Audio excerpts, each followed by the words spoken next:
विजय दिवस है। 21 साल पहले आज के ही दिन कारगिल के युद्ध में हमारी सेना ने भारत की जीत का झंडा फहराया था। साथियों, कारगिल का युद्ध जिन परिस्थितियों में हुआ था वो भारत कभी नहीं भूल सकता। पाकिस्तान ने बड़े बड़े मंसूबे पालकर भारत की भूमि हथियाने और अपने यहाँ चल रहे आंतरिक कलह से ध्यान भटकाने को लेकर दुस्साहस किया था। भारत तब पाकिस्तान से अच्छे संबंधों के लिए प्रयासरत था, लेकिन कहा जाता है ना, बैरू अकारन सब काहू सौ, जो कर हित अनहित ताहू सौ। यानी दुष्ट का स्वभाव ही होता है हर किसी से बिना वजह दुश्मनी करना।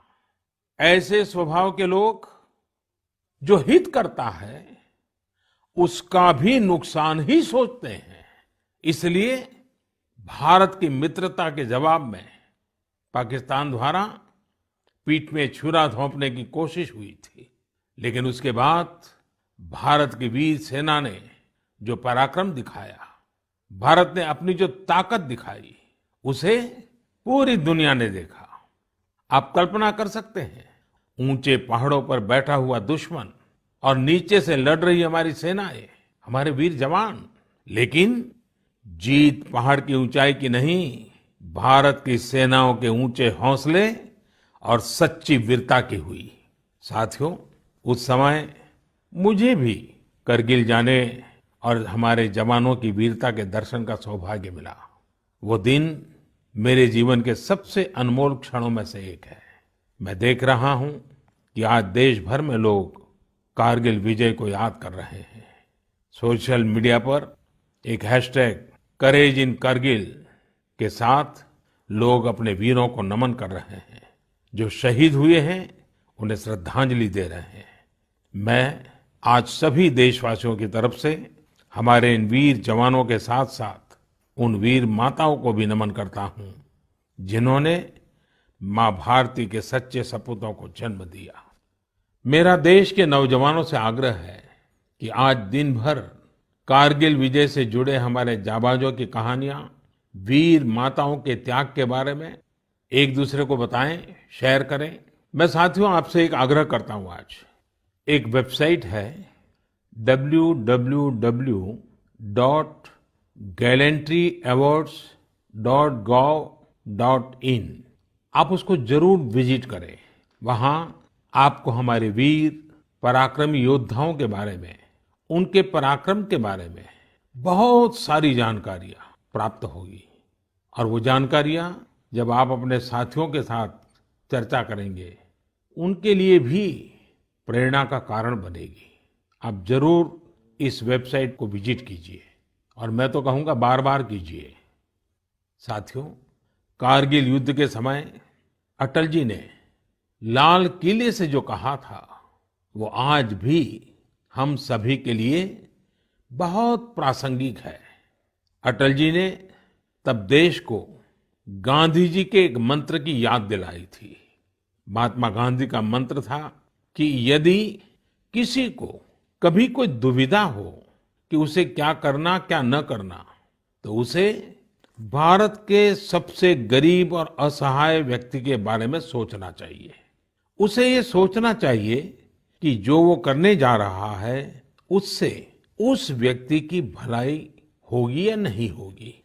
गांधी जी के इस विचार से आगे बढ़कर अटल जी ने कहा था कि करगिल युद्ध ने हमें एक दूसरा मंत्र दिया है। ये मंत्र था, कोई महत्वपूर्ण निर्णय लेने से पहले हम ये सोचें कि क्या हमारा ये कदम उस सैनिक के सम्मान के अनुरूप है जिसने उन दुर्गम पहाड़ियों में अपने प्राणों की आहुति दी थी। आइए अटल जी की आवाज में ही उनकी इस भावना को हम सुने, समझे और समय की मांग है कि उसे स्वीकार करें। हम सभी को याद है कि गांधी जी ने हमें एक मंत्र दिया था। उन्होंने कहा था कि यदि कोई दुविधा हो कि तुम्हें क्या करना है, तो तुम भारत के उस सबसे असहाय व्यक्ति के बारे में सोचो और स्वयं से पूछो कि क्या तुम जो करने जा रहे हो उससे उस व्यक्ति की भलाई होगी। कारगिल ने हमें दूसरा मंत्र दिया है, कोई महत्वपूर्ण निर्णय लेने से पहले हम ये सोचें कि क्या हमारा ये कदम उस सैनिक के सम्मान के अनुरूप है जिसने उन दुर्गम पहाड़ियों में अपने प्राणों की आहुति दी थी। साथियों, युद्ध की परिस्थिति में हम जो बात कहते हैं, करते हैं, उसका सीमा पर डटे सैनिक के मनोबल पर, उसके परिवार के मनोबल पर बहुत गहरा असर पड़ता है। ये बात हमें कभी भूलनी नहीं चाहिए और इसलिए हमारा आचार, हमारा व्यवहार, हमारी वाणी, हमारे बयान, हमारी मर्यादा, हमारे लक्ष्य, सभी कसौटी में ये जरूर रहना चाहिए कि हम जो कर रहे हैं, कह रहे हैं, उससे सैनिकों का मनोबल बढ़े, उनका सम्मान बढ़े, राष्ट्र सर्वोपरि का मंत्र लिए एकता के सूत्र में बंधे देशवासी हमारे सैनिकों की ताकत को कई हजार गुना बढ़ा देते हैं। हमारे यहाँ तो कहा गया है ना, संगे शक्ति कलो युगे। कभी कभी हम इस बात को समझे बिना सोशल मीडिया पर ऐसी चीजों को बढ़ावा दे देते हैं जो हमारे देश का बहुत नुकसान करती है। कभी कभी जिज्ञासावत फॉरवर्ड करते रहते हैं, पता है गलत है लेकिन करते रहते हैं। आजकल युद्ध केवल सीमाओं पर ही नहीं लड़े जाते हैं, देश में भी कई मोर्चों पर एक साथ लड़ा जाता है और हर एक देशवासी को उसमें अपनी भूमिका तय करनी होती है। हमें भी अपनी भूमिका देश की सीमा पर दुर्गम परिस्थितियों में लड़ रहे सैनिकों को याद करते हुए तय करनी होगी। मेरे प्यारे देशवासियों, पिछले कुछ महीनों से पूरे देश ने एकजुट होकर जिस तरह कोरोना से मुकाबला किया है, उसने अनेक आशंकाओं को गलत साबित कर दिया है। आज हमारे देश में रिकवरी रेट अन्य देशों के मुकाबले बेहतर है। साथ ही हमारे देश में कोरोना से मृत्यु दर भी दुनिया के ज्यादातर देशों से काफी कम है। निश्चित रूप से एक भी व्यक्ति को खोना दुखद है, लेकिन भारत अपने लाखों देशवासियों का जीवन बचाने में सफल भी रहा है। लेकिन साथियों, कोरोना का खतरा टला नहीं है। कई स्थानों पर यह तेजी से फैल रहा है। हमें बहुत ही ज्यादा सतर्क रहने की जरूरत है। हमें ये ध्यान रखना है कि कोरोना अब भी उतना ही घातक है जितना शुरू में था। इसलिए हमें पूरी सावधानी बरतनी है। चेहरे पर मास्क लगाना या गमछे का उपयोग करना, 2 गज की दूरी, लगातार हाथ धोना, कहीं पर भी थूकना नहीं, साफ सफाई का पूरा ध्यान रखना, यही हमारे हथियार हैं जो हमें कोरोना से बचा सकते हैं। कभी कभी हमें मास्क से तकलीफ होती है और मन करता है कि चेहरे पर से मास्क हटा दें। बातचीत करना शुरू करते हैं, जब मास्क की जरूरत होती है ज्यादा, उसी समय मास्क हटा देते हैं।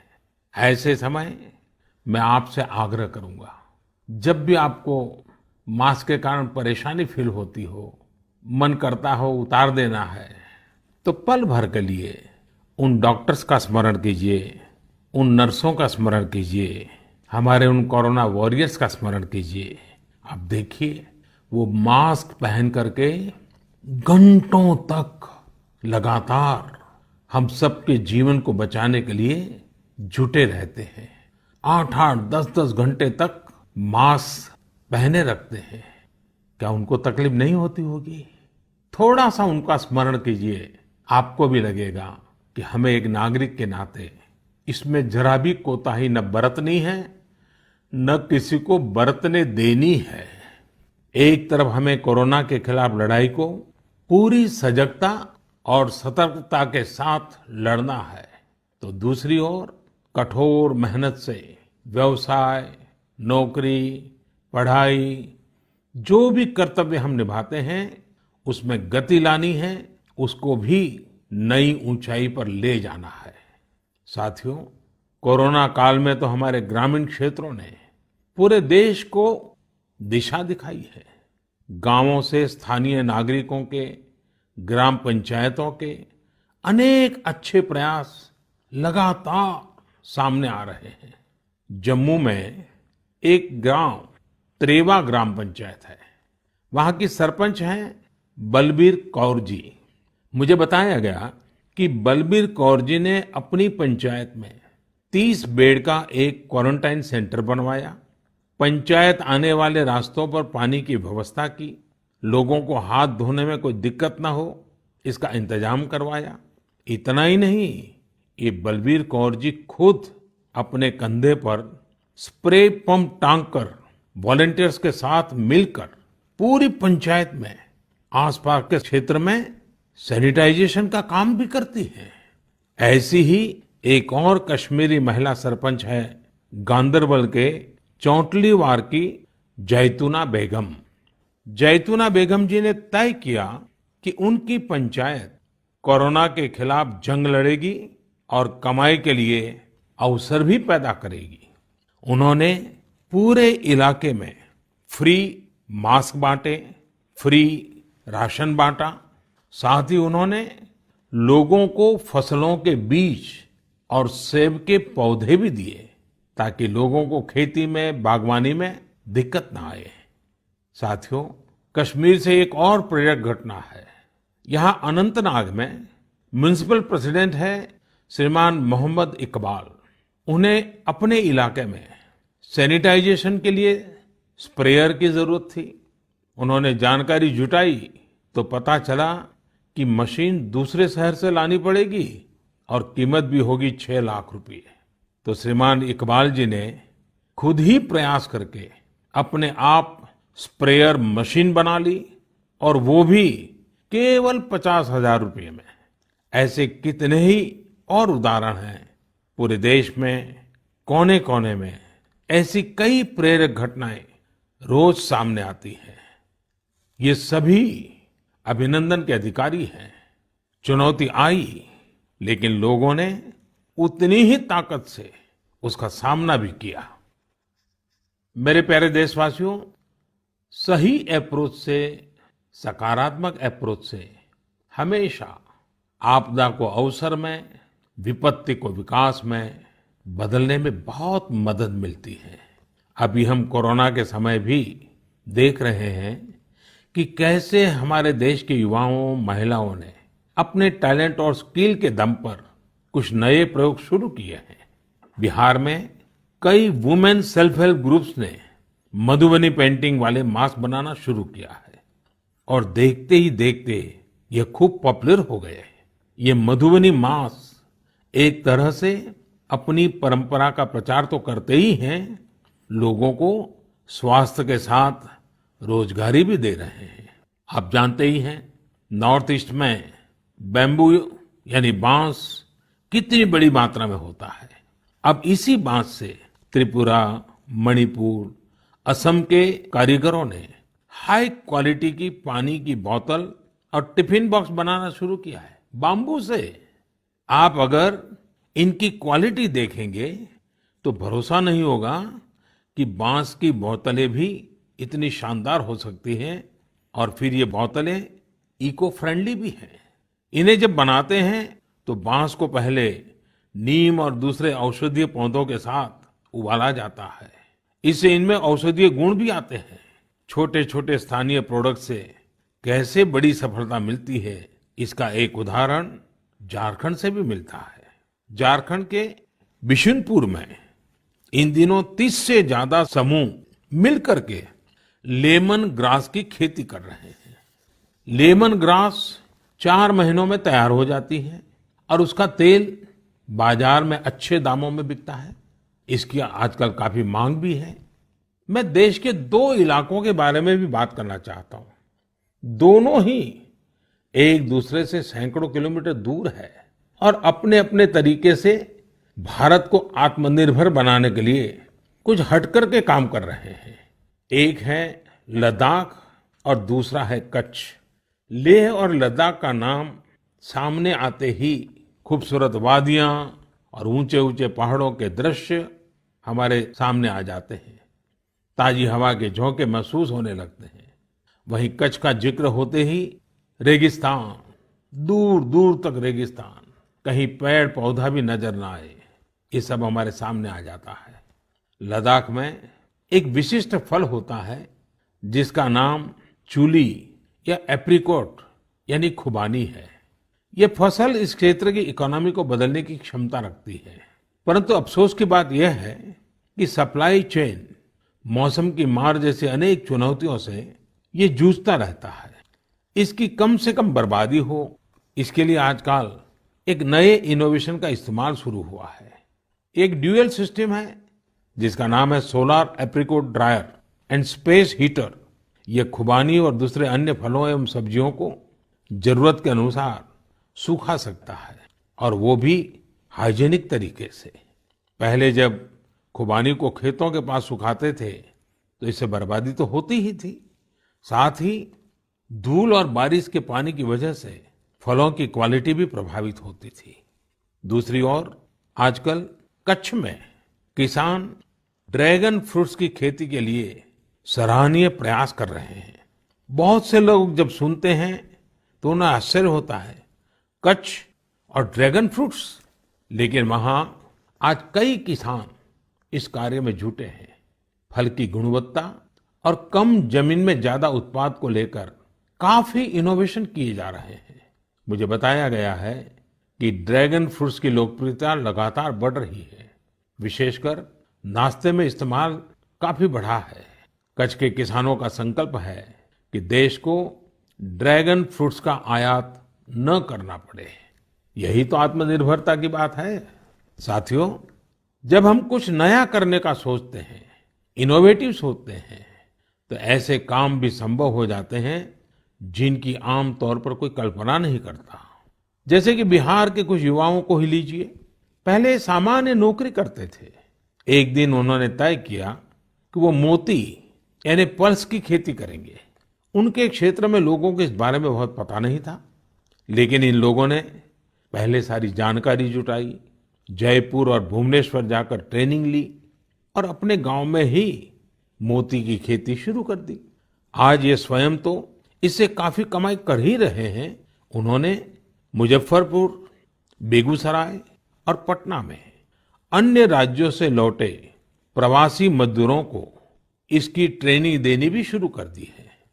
कितने ही लोगों के लिए इससे आत्मनिर्भरता के रास्ते खुल गए हैं।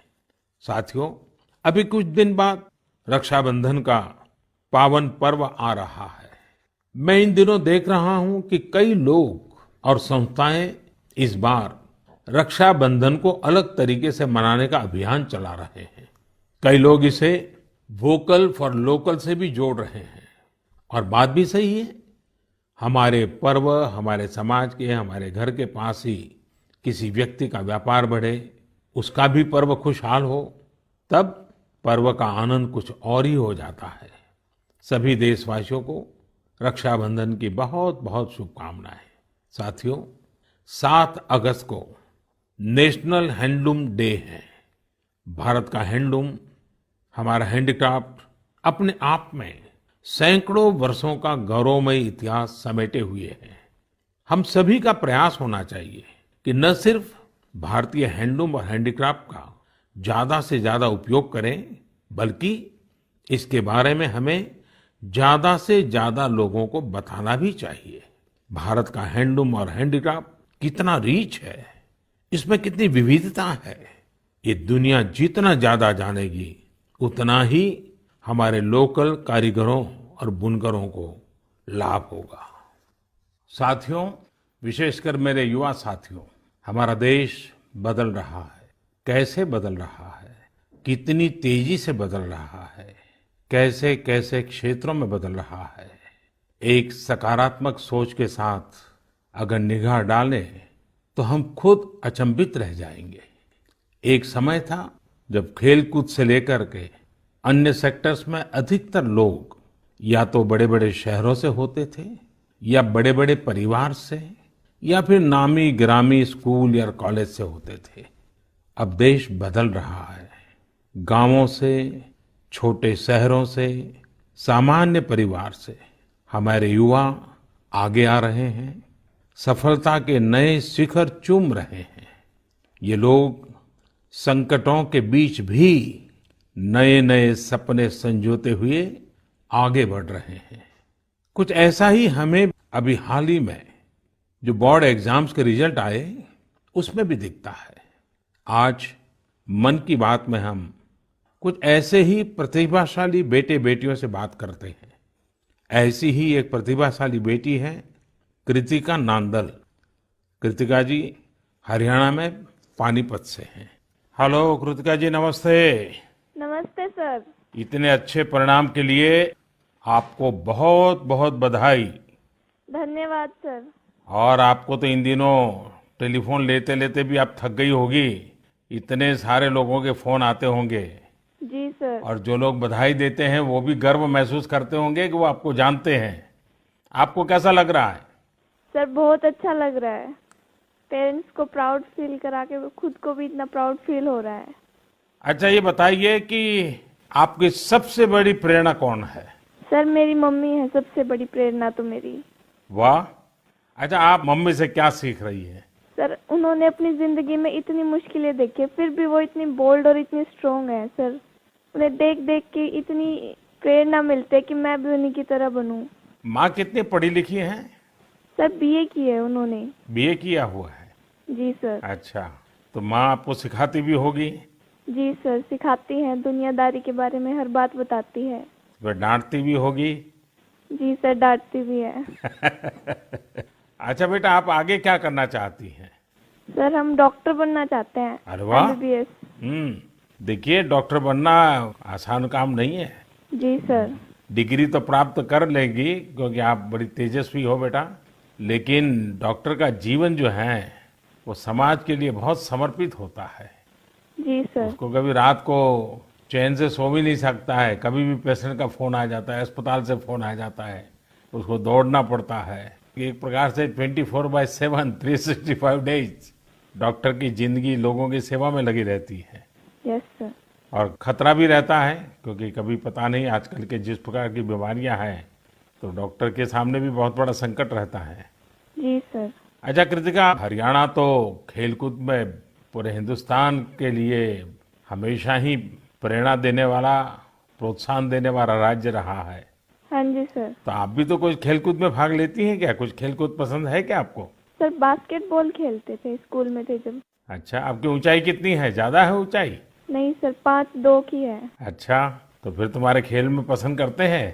सर वो तो बस पैशन है, खेल लेते हैं। अच्छा अच्छा, चलिए कृतिका जी, आपके माताजी को मेरी तरफ से प्रणाम कहिए। उन्होंने आपको इस प्रकार के योग्य बनाया, आपके जीवन को बनाया। आपकी माताजी को प्रणाम और आपको बहुत बहुत बधाई, बहुत बहुत शुभकामनाएं। धन्यवाद सर। आइए अब हम चलते हैं केरला, एर्नाकुलम। केरला के नौजवान से बात करेंगे। हेलो। हेलो सर, नमस्कार। So Vinayak, congratulations. Thank you sir. शाबाश विनायक, शाबाश। थैंक तो यू हाउ इज द जोश? Hi sir. Do you play any sport? Badminton. Badminton? Yes. In a school or you had any chance to take a training? No, in school we have already get some training Mm-hmm. from our teachers. Ah, So thus, and we get opportunity to participate outside wow. from the school itself. How many states you have visited? I have visited only Kerala and Tamil Nadu. Only Kerala and Tamil Nadu. Yes. So would you like to visit Delhi? Yes sir, now I am applying Delhi University for my higher studies. Wow, so you are coming to Delhi. Yes sir. Hmm. Tell me, do you have any message for fellow students who will give board exams in future? Hard work and proper time utilization. Such a perfect time management. Yes sir. So Vinayak, I would like to know your hobbies. First of all, badminton, Mm-hmm. and then reading. Mm-hmm. So are you active on social media? No, we are not allowed to use any electronic items or gadgets in the school. So you are lucky. Yes, sir. Well Vinayak, congratulations again and wish you all the best. Thank you sir. आइए हम उत्तर प्रदेश चलते हैं। उत्तर प्रदेश में अमरोहा के श्रीमान उस्मान सैफी से बात करेंगे। हेलो उस्मान, बहुत बहुत बधाई, आपको ढेरों ढेरों बधाई। Thank you sir. अच्छा, अब उस्मान बताइए कि आपने जो चाहा था वही रिजल्ट मिला कि कुछ कम आया? नहीं, जो चाहा था वही मिला है। मेरे पेरेंट्स भी बहुत खुश हैं। वाह अच्छा, परिवार में और भाई भी बहुत इतने ही तेजस्वी हैं कि घर में आप ही हैं जो इतने तेजस्वी हैं?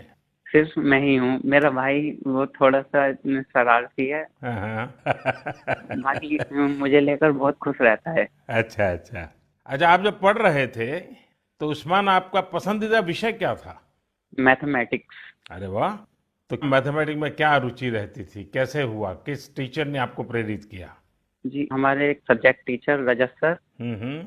उन्होंने मुझे प्रेरणा दी और वो बहुत अच्छा पढ़ाते हैं और मैथमेटिक्स शुरू से ही मेरा अच्छा रहा है और वो काफी इंटरेस्टिंग सब्जेक्ट भी है। हम्म। तो जितना ज्यादा करते हैं उतना ज्यादा इंटरेस्ट आता है, तो इसलिए मेरा फेवरेट सब्जेक्ट। हम्म।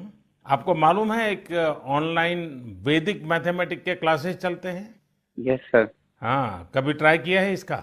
नहीं सर, अभी नहीं किया। आप देखिए, बहुत सारे आपके दोस्तों को लगेगा जैसे आप जादूगर है, क्योंकि कंप्यूटर की स्पीड से आप गिनती कर सकते हैं। वैदिक मैथमेटिक्स की बहुत सरल टेक्निक्स हैं और आजकल वो ऑनलाइन पर भी अवेलेबल होते हैं। जी सर। क्योंकि आपकी मैथमेटिक्स में इंटरेस्ट है तो बहुत सी नई नई चीजें भी आप दे सकते हैं। जी सर। अच्छा उस्मान, आप खाली समय में क्या करते हैं? खाली समय में सर कुछ ना कुछ लिखता रहता हूँ मैं। मुझे लिखने में बहुत इंटरेस्ट आता है। अरे वाह, मतलब आप मैथमेटिक्स में रुचि लेते हैं, लिटरेचर में भी रुचि लेते हैं? Yes sir. क्या लिखते हैं, कविताएं लिखते हैं, शायरियां लिखते हैं? कुछ भी करंट अफेयर से रिलेटेड कोई भी टॉपिक हो उस पे लिखता रहता हूँ। हाँ। नई नई जानकारियाँ मिलती रहती हैं, जैसे जीएसटी चला था और हमारा नोटबंदी, सब चीज। अरे वाह, कॉलेज की पढ़ाई करने के लिए आगे का क्या प्लान बना रहे हैं? सर मेरा जी मेंस का फर्स्ट अटेम्प्ट क्लियर हो चुका है और अब मैं सितंबर के लिए सेकंड अटेम्प्ट में अब बैठूंगा। मेरा मेन एम है कि मैं पहले आईआईटी से बैचलर डिग्री लूं और उसके बाद सिविल सर्विसेज में जाऊं और एक आईएएस बनूं। अरे वाह, अच्छा आप टेक्नोलॉजी में भी रुचि लेते हैं? यस सर, इसलिए मैंने आईटी ऑप्ट किया है। फर्स्ट टाइम बैच था आईटी का। अच्छा, चलिए उस्मान, मेरी तरफ से बहुत शुभकामनाएं हैं। और आपका भाई शरारती है तो आपका समय भी अच्छा जाता होगा। और आपके माताजी पिताजी को भी मेरी तरफ से प्रणाम कहिए, उन्होंने आपको इस प्रकार से अवसर दिया, आपका हौसला बुलंद किया। और ये मुझे अच्छा लगा कि आप पढ़ाई के साथ साथ करंट इश्यूज पर अध्ययन भी करते हैं और लिखते भी हैं। देखिए, लिखने का फायदा ये होता है कि आपके विचार में शार्पनेस आती है। बहुत बहुत अच्छा फायदा होता है लिखने से। तो बहुत बहुत बधाई मेरी तरफ से। Thank you sir. आइए चलिए फिर एकदम से नीचे साउथ में चले जाते हैं, तमिलनाडु। नामक्कल से बेटी कनिका से बात करेंगे। और कनिका की बात तो बहुत ही इंस्पिरेशनल है। कनिका जी, वणक्कम। वणक्कम sir. How are you? Fine sir. First of all, I would like to congratulate you for your great success. Thank you sir. When I hear of Namakkal, I think of the Anjaneya temple. Yes sir. Now I will also remember my interaction with you. Yes sir. So, congratulations again. Thank you sir. You would have worked very hard for exams. How was your experience while preparing? I was working hard from the start, so I didn't expect this result, but I have written well, so I will get a good result. What were your expectation? 485 or 486, like that I thought, sir. And now? 490. So, what is the reaction of your family members and your teachers? They were so happy and they were so proud, sir. Which was your favorite subject? Mathematics. Oh, and what are your future plans? I am going to become a doctor, if possible, in AFMC, sir. Mm-hmm. And your family members are also in a medical profession or somewhere else? Oh, sir, my father is a driver, but my sister is studying MBBS, sir. Arre wow. So first of all, I will do the pranam to your father, who is taking lot of care of your sister and yourself. It's a great service he is doing. Yes, sir. And it's an inspiration for all. Yes, sir. So my congratulations to you, your sister and your father and your family. Thank you, sir. साथियों, ऐसे और भी कितने युवा दोस्त हैं, कठिन परिस्थितियों में भी जिनके हौसले की, जिनकी सफलता की कहानियां हमें प्रेरित करती हैं। मेरा मन था कि ज्यादा से ज्यादा युवा साथियों से बात करने का मौका मिले, लेकिन समय की भी कुछ मर्यादाएं रहती हैं। मैं सभी युवा साथियों को यह आग्रह करूंगा कि वो अपनी कहानी, अपनी जुबानी जो देश को प्रेरित कर सके, वो हम सबके साथ जरूर साझा करें। मेरे प्यारे देशवासियों, 7 समंदर पार भारत से हजारों मील दूर एक छोटा सा देश है जिसका नाम है सूरीनाम। भारत के सूरीनाम के साथ बहुत ही करीबी संबंध है। 100 साल से भी ज्यादा समय पहले भारत से लोग वहां गए और उसे ही अपना घर बना लिया। आज चौथी, 5वीं पीढ़ी वहां पर है। आज सूरीनाम में 1/4 से अधिक लोग भारतीय मूल के हैं। क्या आप जानते हैं, वहां की आम भाषाओं में से एक सरनामी भी भोजपुरी की ही एक बोली है। इन सांस्कृतिक संबंधों को लेकर हम भारतीय काफी गर्व महसूस करते हैं। हाल ही में श्री चंद्रिका प्रसाद संतोखी सूरीनाम के नए राष्ट्रपति बने हैं। वे भारत के मित्र हैं और उन्होंने साल 2018 में आयोजित person of Indian origin PIO parliamentary conference में भी हिस्सा लिया था। श्री चंद्रिका प्रसाद संतोखी जी ने शपथ की शुरुआत वेद मंत्रों के साथ की। वे संस्कृत में बोले। उन्होंने वेदों का उल्लेख किया और ओम शांति शांति शांति के साथ अपनी शपथ पूर्ण करी। अपने हाथ में वेद लेकर वे बोले, मैं चंद्रिका प्रसाद संतोखी। और आगे उन्होंने शपथ में क्या कहा? उन्होंने वेद का ही एक मंत्र का उच्चारण किया। उन्होंने कहा, ओम अग्ने व्रतपते व्रतम चरिष्यामि तच्छकेयम तन्मे रद्यताम इदमहम नुतात सत्यमुपैमि। यानी, हे अग्नि, संकल्प के देवता, मैं एक प्रतिज्ञा कर रहा हूं, मुझे इसके लिए शक्ति और सामर्थ्य प्रदान करें। मुझे असत्य से दूर रहने और सत्य की ओर जाने का आशीर्वाद प्रदान करें। सच में यह हम सभी के लिए गौरवान्वित होने वाली बात है। मैं श्री चंद्रिका प्रसाद संतोखी को बधाई देता हूं और अपने राष्ट्र की सेवा करने के लिए 130 करोड़ भारतीयों की ओर से उन्हें शुभकामनाएं देता हूं। मेरे प्यारे देशवासियों, इस समय बारिश का मौसम भी है। पिछली बार भी मैंने आपसे कहा था कि बरसात में गंदगी और उनसे होने वाली बीमारियों का खतरा बढ़ जाता है। अस्पतालों में भीड़ भी बढ़ जाती है। इसलिए आप साफ सफाई पर बहुत ज्यादा ध्यान दें। इम्यूनिटी बढ़ाने वाली चीजें, आयुर्वेदिक काढ़ा वगैरह लेते रहें। कोरोना संक्रमण के समय में हम अन्य बीमारियों से दूर रहें। हमें अस्पताल के चक्कर न लगाने पड़े, इसका पूरा ख्याल रखना होगा। साथियों, बारिश के मौसम में देश का एक बड़ा हिस्सा बाढ़ से भी जूझ रहा है। बिहार, असम जैसे राज्यों के कई क्षेत्रों में तो बाढ़ ने काफी मुश्किलें पैदा की हुई है। यानी एक तरफ कोरोना है तो दूसरी तरफ ये एक और चुनौती है।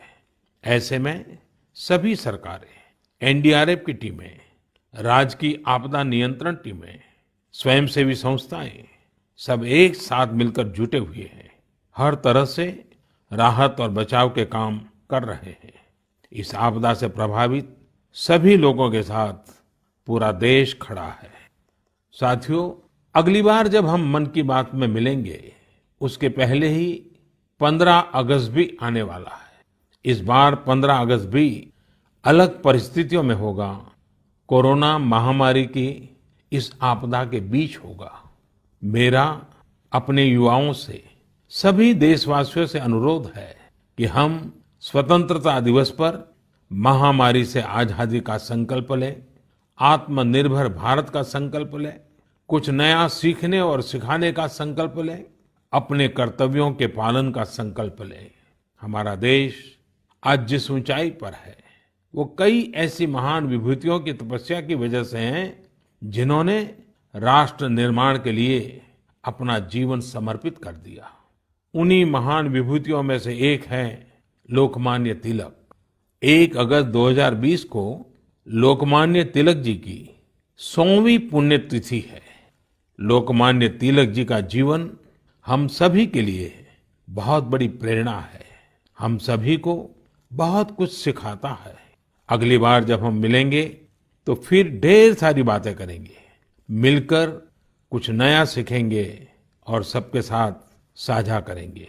आप सब अपना ख्याल रखिए, अपने परिवार का ख्याल रखिए और स्वस्थ रहिए। सभी देशवासियों को आने वाले सभी पर्वों की बहुत बहुत शुभकामनाएं। बहुत बहुत धन्यवाद।